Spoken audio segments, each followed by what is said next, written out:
The birds that would become ducks are some of the oldest survivors on the planet. The oldest one they found is called Vegavis, and they aged it to about 67 million years ago. Of all places, they found it in Antarctica. As the ice melts and exposes the cliff faces, they find more and more fossils. That means the ancestors of ducks is one of the few avian birds that survived the night of the comet, the asteroid event that killed off the rest of the dinosaurs. Modern ducks diverged from them about 35 million years ago, making this one of the oldest continuous birds on the planet. Duck feet have little or no muscle in them. The muscles are all up in their body and on their upper legs, up under the wings, and then they just have tendons running all the way down their legs, down their ankles, and into their feet to control their webbed toes. Their arteries and their veins are right next to each other, and that allows for heat exchange. The arteries bring warm blood from the body of the duck to warm the blood in the veins as it's on its way back into the duck from the feet. That helps the duck stay warm.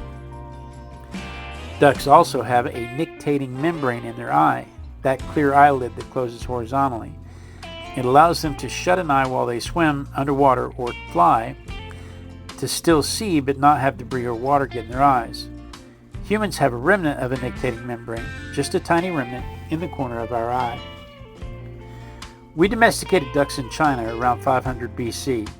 The white duck you see everywhere, the Pekin duck, was bred during the Ming Dynasty somewhere between 1368 and 1644. What's interesting is that they domesticated ducks in China, but they didn't domesticate ducks elsewhere, even where they were eating them. They ate ducks in Egypt and Greece, they just didn't bother to domesticate them. An animal with a natural flocking instinct like that, you'd think, would have been similarly easy to domesticate. And like I said, they just did it in China, but in Egypt and Greece, they hunted them and never bothered to try to domesticate them.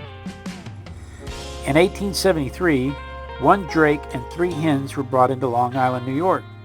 Those 4 ducks started the entire commercial duck industry in the U.S. Now that's some busy ducks. At one time, there were 16 million domesticated ducks in Long Island. Now they're down to just 1 major farm. China produces 4.8 million metric tons of duck meat annually. The next closest duck producer is France at near 220,000 metric tons, followed by Vietnam at 183 million metric tons.